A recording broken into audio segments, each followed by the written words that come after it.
Phone आ गया कि तुषार को गोली से मार दिया है और आप वहां चले जाओ, खरकोदा पुल के नीचे उसकी लाश पड़ी हुई है गाड़ी में। नमस्कार, मैं सोनी त्यागी और आप देख रहे हैं WST न्यूज। आज की शुरुआत एक सवाल से। क्या उत्तर प्रदेश में अपराधियों के मन से कानून का डर खत्म हो चुका है? क्या बेटियां, महिलाएं और आम नागरिक अब भगवान के भरोसे हैं? क्योंकि पिछले 24 घंटों में जो तस्वीरें सामने आई हैं, वो सिर्फ 5 खबरें नहीं हैं, वो कानून व्यवस्था पर 5 बड़े सवाल हैं। पहली खबर मथुरा से है, जहां एक कथित धर्मगुरु जो खुद को साधु बताता था, आज सलाखों के पीछे है। आरोप है कि IIT पास इंजीनियर अभिषेक मिश्रा, जिसने बाद में अपना नाम बदलकर आदिकर्ता नारायण दास रख लिया, सोशल मीडिया पर धर्म और आध्यात्म के नाम पर लोगों का विश्वास जीतता था। पीड़िता के आरोपों के मुताबिक उसने प्रसाद के नाम पर नशीला पदार्थ दिया, फिर दुष्कर्म किया, फोटो और वीडियो बनाए और बाद में ब्लैकमेल कर लाखों रुपए मांगने लगा। राधा कुंड में रहता था और युवक और युवतियों को ब्रेन वॉश करके उन्हें अपने यहाँ बुलाता था और युवतियों का गंधर्व विवाह कराता था। इसी क्रम में एक छत्तीसगढ़ की लड़की को इसके द्वारा बुलाया गया और उसका ब्रेन वॉश कर उसके साथ शारीरिक संबंध बनाए गए। लेकिन ऐसे में सवाल यह है, अगर सोशल मीडिया पर कथित तौर पर इतने लंबे समय से ये नेटवर्क चल रहा था, तो प्रशासन को भनक क्यों नहीं लगी? क्या डिजिटल प्लेटफॉर्म पर धर्म और आध्यात्म के नाम पर चल रहे ऐसे जालों की निगरानी नहीं होनी चाहिए?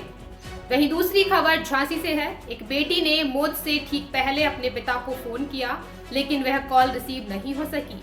करीब 6 घंटे बाद जब पिता ने फोन वापस किया तो पता चला कि उनकी बेटी अब इस दुनिया में नहीं रही। शादी को सिर्फ 15 महीने हुए थे। महिला का शव फंदे से लटका मिला। परिवार का आरोप है कि 5 लाख रुपए की मांग की जा रही थी और दहेज के लिए उसकी हत्या कर दी गई। पुलिस ने पति समेत 5 लोगों पर केस दर्ज किया है। लेकिन सवाल, दहेज के खिलाफ कानून बनने के बाद भी बेटियां क्यों मर रही हैं?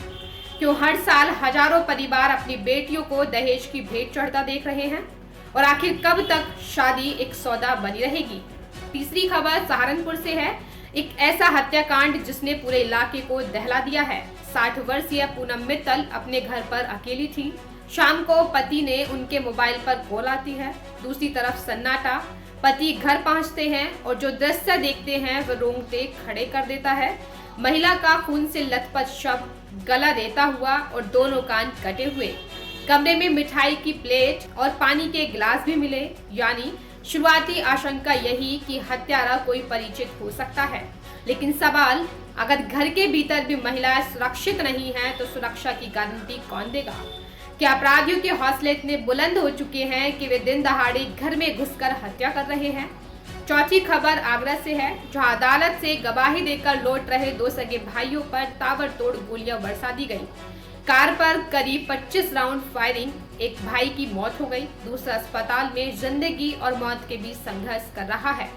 बताया जा रहा है कि मामला पुरानी चुनावी रंजिश से जुड़ा है। लेकिन सवाल, जब कोई व्यक्ति कोर्ट में गवाही देने जाए और वापस लौटते समय उसे गोलियों से भून दिया जाए, तो क्या यह न्याय व्यवस्था को खुली चुनौती नहीं है? क्या गवाहों की सुरक्षा सिर्फ कागजों तक सीमित है? और अब 5वीं खबर मेरठ से है।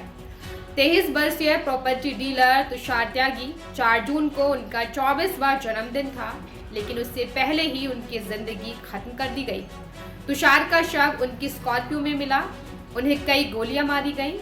सबसे हैरान करने वाली बात, परिवार का दावा है कि हत्या के बाद आरोपी पक्ष की ओर से फोन कर पत्नी को बताया गया कि तुम्हारे पति की लाश कार में पड़ी है, जाकर उठा लो। अगर यह आरोप सही साबित होता है तो यह सिर्फ हत्या नहीं है, बल्कि कानून को खुली चुनौती है। इन 5 खबरों को एक साथ रखकर देखिए। सवाल सिर्फ अपराधियों पर नहीं है, सवाल व्यवस्था पर है, सवाल पुलिसिंग पर है, सवाल उस सिस्टम पर है जो हर घटना के बाद कार्रवाई का दावा तो करता है, लेकिन अपराध होने से पहले उसे रोक क्यों नहीं पाता? सरकार बार बार बेहतर कानून व्यवस्था का दावा करती है, लेकिन जब एक ही दिन में प्रदेश के अलग अलग जिलों में ऐसी तस्वीरें सामने आती हैं, तो जनता पूछती है, आखिर अपराधियों में कानून का डर कब पैदा होगा और आम आदमी को सुरक्षा का भरोसा कब मिलेगा? फिलहाल इन सभी मामलों में पुलिस जांच जारी है। लेकिन इतना जरूर कहेंगे, अगर अपराधियों के खिलाफ तेज और सख्त कार्रवाई नहीं हुई तो जनता के मन में उठ रहे सवाल और भी बड़े होते जाएंगे। फिलहाल के लिए इतना ही। देखते रहिए NWST मेरे साथ। नमस्कार।